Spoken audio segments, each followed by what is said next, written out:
Hi everyone, Azriel Knight here. In this episode, I'm going to give you my first impressions on the Leica R8.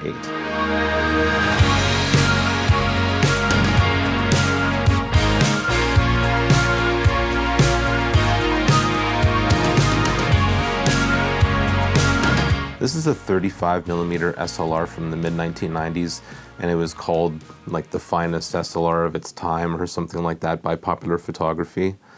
I think it's important to note how I got a hold of this camera.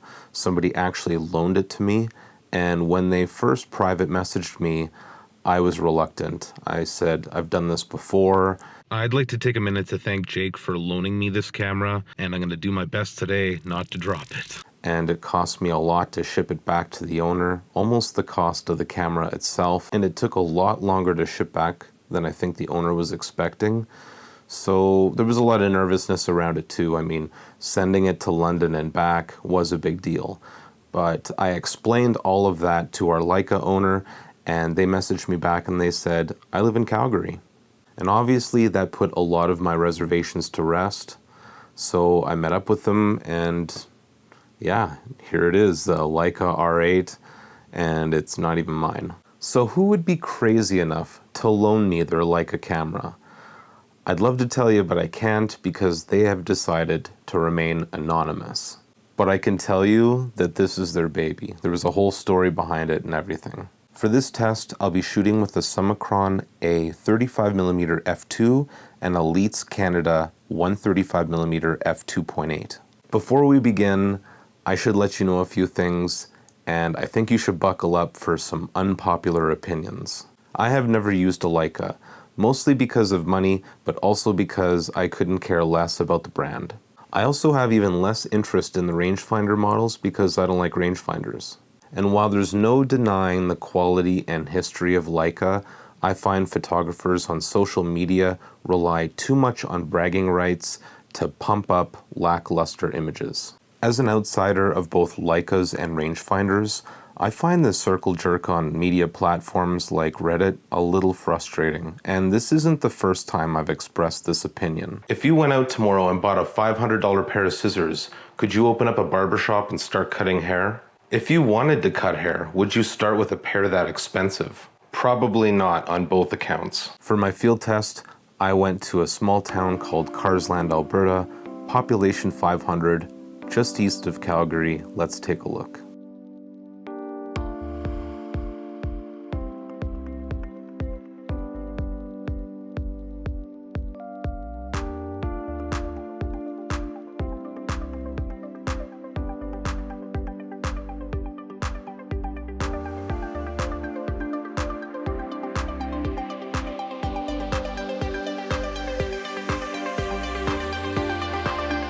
I'm out here in Carseland, Alberta.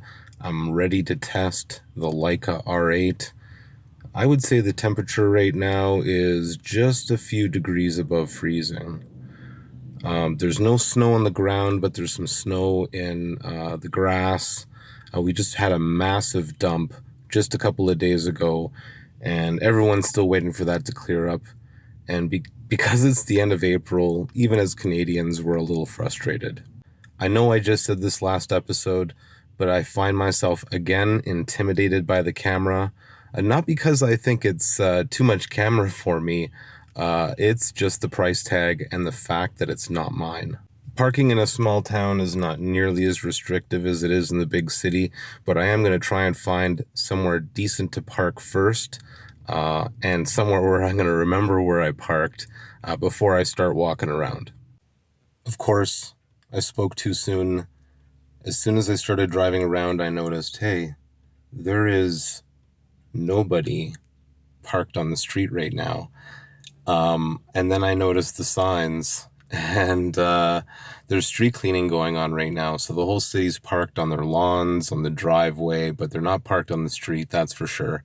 In fact, I can see one of the street sweepers now, so my timing's impeccable.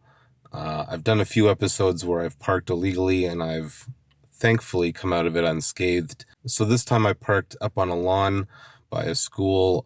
There's a bunch of other cars that have done it too, so I can't imagine it's that big of a deal. Now that I'm parked in a safe spot, It's time to walk around this city and see what it has to offer, but more importantly, see what this Leica has to offer.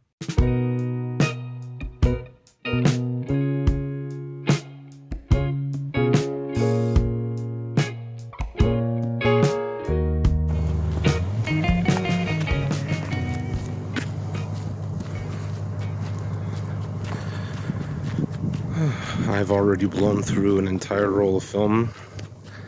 I probably mentioned this already, but I'm shooting with a 35mm as well as a 135mm. I used the 35mm for the entire first roll. I'm not too sure how long I've been walking around. I want to say 25 minutes.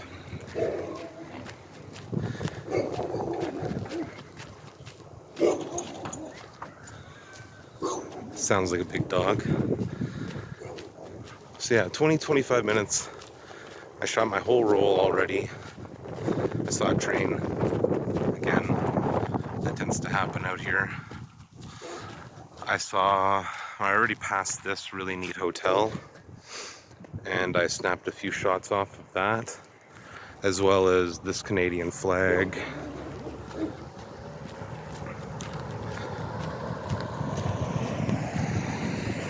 Kind of curious how much a hotel like that costs per night.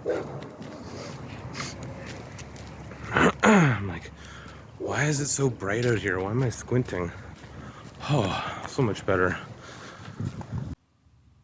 It got cold and windy out there really fast. I mean, it was already a couple degrees, and they said it's supposed to snow this afternoon again.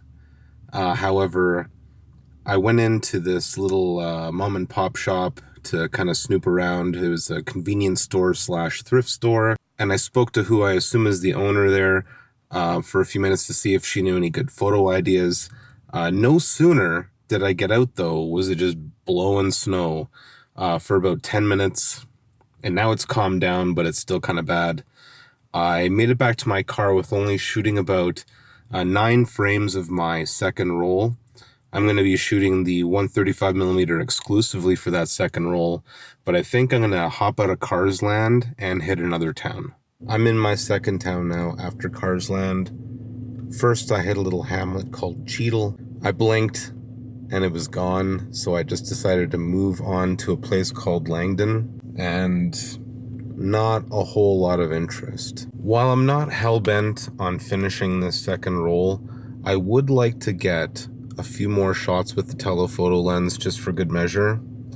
Maybe what I'll do is I'll take the long way around home, and hopefully I'll catch some old farm buildings of some kind, or maybe some interesting weather rolling in or something like that. But yeah, Langdon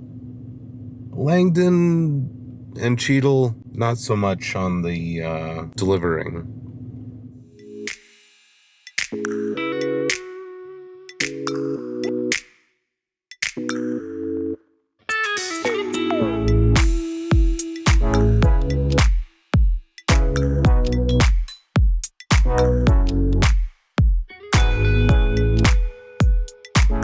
As you saw, I found that farm with those old structures. The weather has just taken a dip for the worse. I was listening to the news channel, and visibility is reduced in the south of Calgary.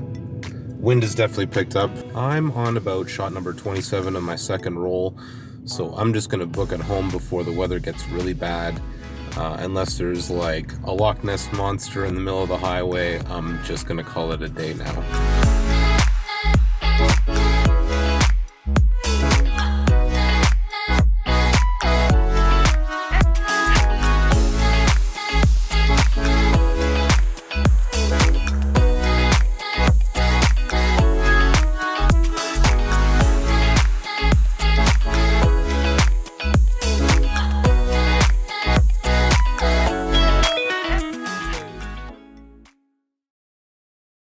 Obviously, I got home just fine.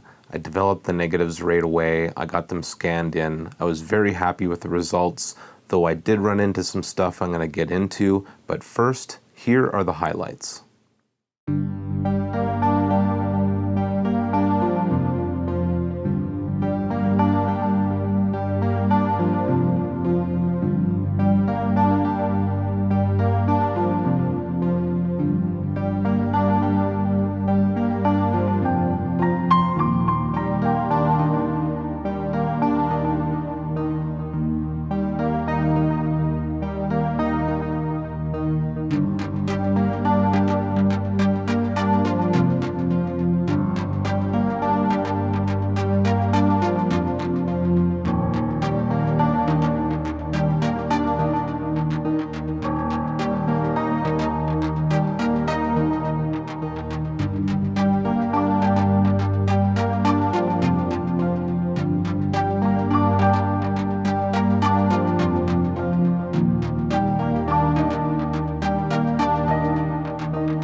Like I said, before we get to the review of the camera itself, I'd like to address several issues I had during the shooting, developing, and scanning process. If you'd like to skip this, I'll leave a timestamp below. However, some of you have expressed interest in my problem-solving issues and how I deal with them.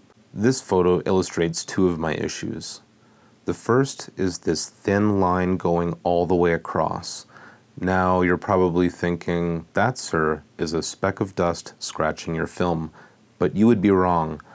I fell into that trap until I realized it was intermittent, but always edge to edge. It was my scanner. A dirty scanner can cause this, and when I cleaned the tiny little sensors, it was gone. The other issue here are crescent marks that's due to rough handling of the film. Last year I was seated comfortably at a table when I loaded film. Now I'm standing in a storage closet under the stairs, so my hands aren't nearly as steady. My third issue is Newton rings caused by curvy film. I'm told this is a Tri-X issue and HP5 lays more flat. I bought some HP5 and we'll see how that goes. I also found my negatives were a little overexposed. My first instinct was that the aperture was not closing fast enough, and when I checked, I think I was right. Have a look. I got hit with this problem recently with a Pentax 35mm f2. I bought it at what I thought was a steal. All of my shots came back bright, and sometimes the depth of field looked funny. Okay, with all of that out of the way, here is what I think of the Leica R8. I think it's important to note that I did not read the manual before using this camera, and generally for first impressions I don't read the manual because I want to know how intuitive the camera is. And I think after reviewing over 50 cameras on this channel, I have a pretty good idea of what's intuitive and what's not. And the one word I would use to describe the Leica R8 is effortless. Effortless to press the shutter, effortless to change the settings. Every button, dial, and switch on here has just the right amount of resistance. Many of them are locked as well, like the exposure compensation and the metering, so you tend to push down and then switch over to where you need and then push back, preventing it from accidentally changing while being knocked around. The owner explained this to me over coffee too. Everything just works. Everything just feels right. Mechanically, sound doesn't even begin to describe it. I had the opportunity to use the power winder, but I took it off. It had some handling benefits, but I prefer to advance manually. It is pretty heavy, but recently adopting medium format, it's hard for me to complain. At this point, you must be asking yourself, is it worth the extra cost? And my answer for me is no, absolutely not, especially after seeing it fall for the same issues as my $25 cameras. I'm only willing to spend as much on a camera as I'm willing to lose, because it's a gamble. Virtually none of these cameras that we work with are in production anymore. We are relying on antiques. I have this Nikon FE that I shot last summer, mint condition, fired the shutter off a bunch of times, worked fantastic. I went and grabbed it a couple weeks ago because I was getting ready to review it, and the mirror locked up on me. You just never know.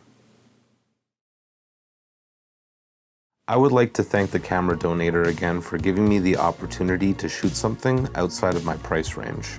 That's all for now. I really hope you enjoyed this episode. If you did, please consider becoming my patron on Patreon, and until next time, stay classic.